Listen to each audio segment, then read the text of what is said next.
Selamat malam, saudara-saudara. Puji Tuhan, saya menikmati ya sharing dari saudara-saudara tadi. Saya hanya memperkuat apa yang sudah dibagikan oleh saudara-saudara. Minggu ini kita masuk di Roma pasal 7. Sebelumnya kita perlu melihat hubungan dari Roma pasal 5, 6, dan 7.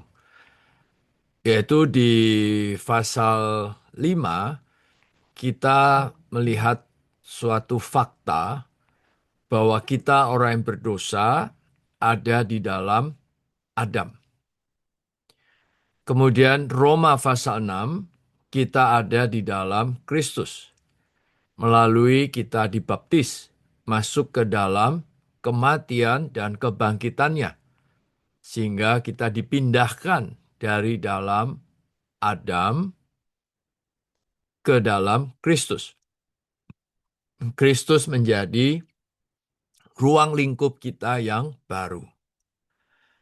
Lalu masuk ke Roma pasal 7, ini memberitahu kepada kita bahwa sekalipun kita sudah di dalam Kristus, namun kita masih mengenakan tubuh daging. Sehingga tubuh daging inilah yang membawa kita masih bisa mengalami Adam. Jadi Adam yang di pasal 5 itu dialami di dalam daging yang ada di pasal 7.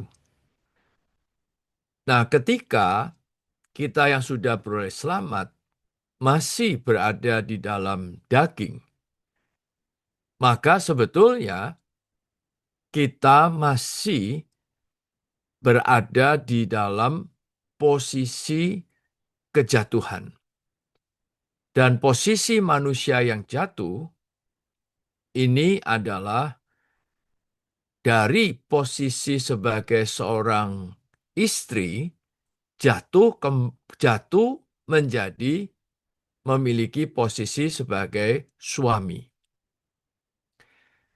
Tadi sudah dikatakan di Yesaya pasal 54 ayat 5 dengan sangat jelas ditegaskan bahwa Allah pencipta kita adalah suami kita.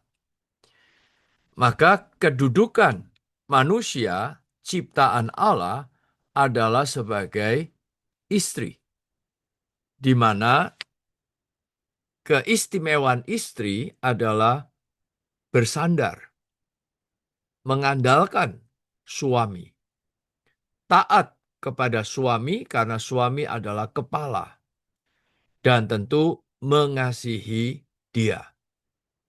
Tetapi karena jatuh, maka dia tidak lagi perlu bersandar kepada Allah. Dia merdeka terhadap Allah, sehingga dia menjadi kepala sendiri. Maka segala keputusan ini adalah uh, diputuskan dengan diri sendiri. Karena itu kalau kita melihat lebih jauh, kitab Roma pasal 7, ini juga adalah pengalaman Paulus. Paulus berkata bahwa di dalam dia ada suatu kehendak. Dia mau melakukan yang baik. Tetapi bukan kebaikan yang dia lakukan, melainkan apa yang jahat yang dia tidak kehendaki. Karena apa? Karena ya dia berada sebagai seorang suami yang suka terhadap hal-hal yang berkaitan dosa. Inilah kondisi di dalam Adam. Dan ini menunjukkan kembali kepada garis pengetahuan, yaitu garis maut. Nah, kita sebagai orang Kristen, kita harus disadarkan bahwa selama kita masih mengenakan tubuh daging, kita masih begitu banyak kesempatan uh, berada di dalam kedagingan kita, yaitu ketika kita merasa kita tidak perlu Allah lagi.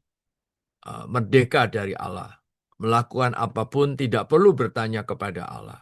Nah, inilah kita sebagai manusia lama yang memiliki kedudukan sebagai suami yang lama. Maka bila ini dibiarkan terus, kita ada di dalam garis maut. Bahkan kita berbuah bagi maut. Maka di berita ini, memakai Roma pasal 7 mengingatkan kita akan status kita yang baru.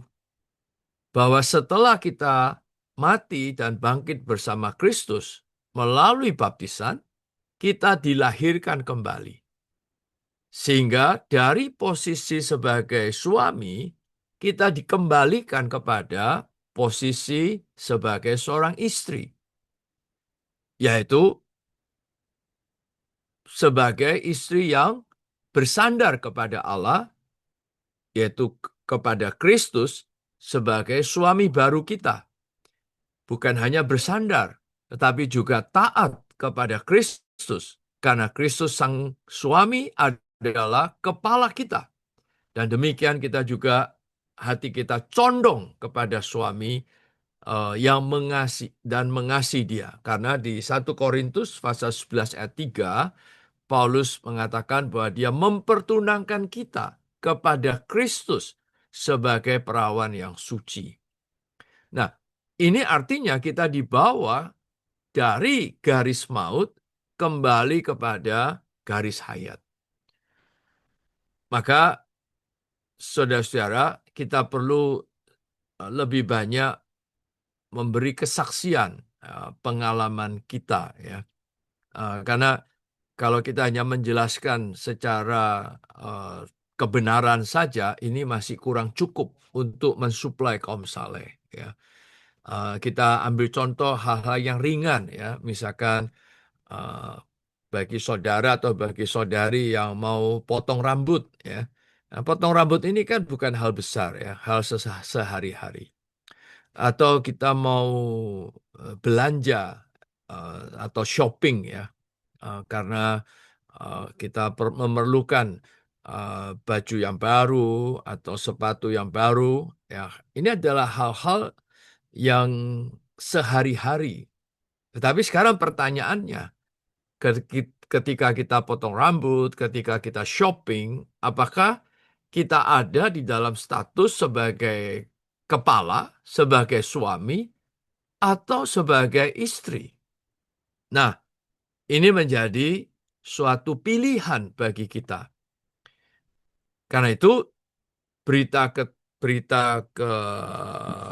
keempat ini mengingatkan kita, ayo kita kembali dari garis maut kepada garis hayat.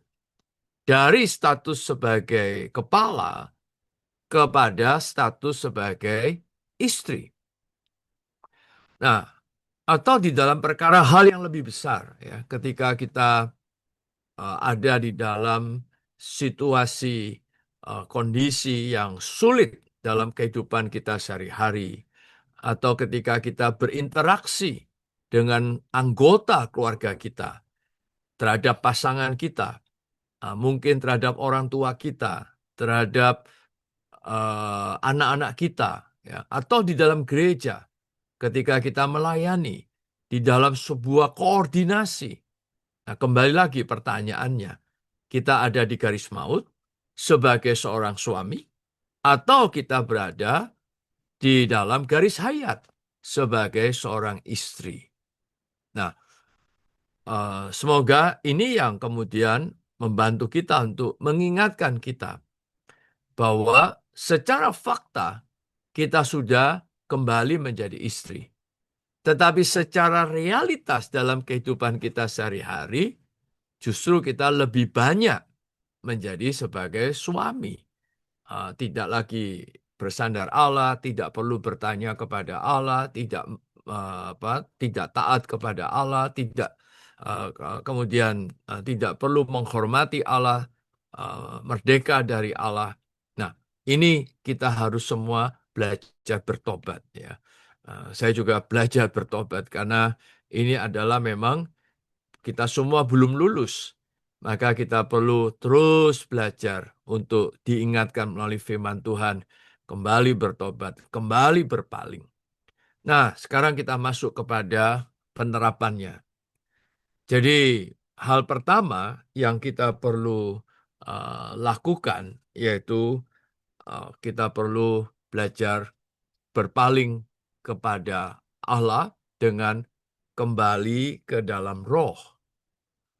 Mengikatkan diri kita menjadi satu roh dengan Tuhan.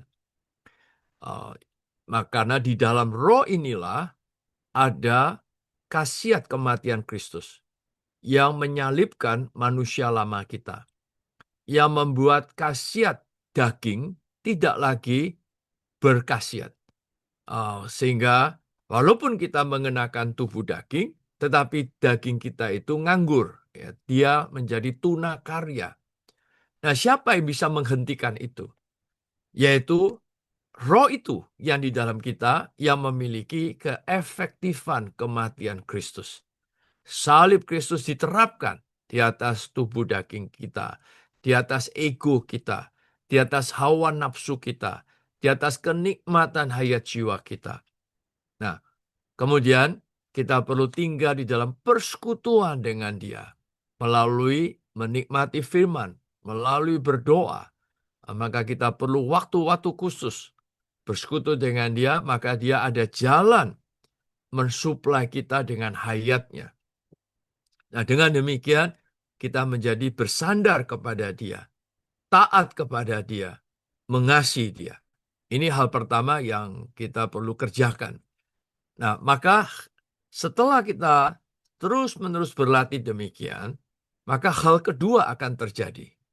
Kita sebagai istri Allah, di Roma pasal 7 ayat 4, kita akan menghasilkan buah bagi Allah. Menghasilkan buah kepada Allah. Nah, kata buah ini menarik. Karena buah tidak bisa dihasilkan secara instan, kecuali buah plastik. Buah dihasilkan melalui suatu proses, dan proses ini perlu waktu. Nah, maka proses apa yang harus dilakukan? Yaitu tadi, kita bersandar kepada Allah, kembali ke dalam roh, bersekutu dengan Dia, di dalam doa, di dalam firman, membiarkan hayatnya memenuhi kita. Maka otomatis pelan-pelan pikiran kita diubah, kita ditransformasi. Sehingga buah ini adalah sesuatu hasil yang kelihatan, yang nyata. Buah itu menunjukkan hasil yang konkret. Sehingga orang-orang di sekitar kita, khususnya keluarga kita, orang-orang yang ada di dalam satu rumah dengan kita, dia akan melihat, wah, kita berubah. Mereka akan merasakan buah itu. Mereka akan mendapatkan hayat Allah. Karena Allah tidak lagi teori bagi kita, tetapi Allah menjadi pengalaman, kenikmatan, dan ekspresi kita. Maka hasilnya orang-orang di sekitar kita menikmati buah itu. Karena buah ini tidak dinikmati oleh pohonnya. Tidak pernah pohon menikmati buahnya sendiri. Buah ini adalah bagi kenikmatan Allah. Dan buah ini adalah bagi kenikmatan orang-orang di sekitar kita. Nah, ini bila kita ada di dalam posisi sebagai istri. Kita ada di dalam garis hayat. Nah, hal ketiga, bila kita demikian belajar terus-menerus berlatih demikian, maka di dalam kehidupan kita, kita akan mengalami kebaruan hayat. Di dalam pelayanan kita akan memiliki kebaruan roh. Ya, ini adalah Roma pasal 6 ayat 4 dan Roma pasal 7 ayat 6.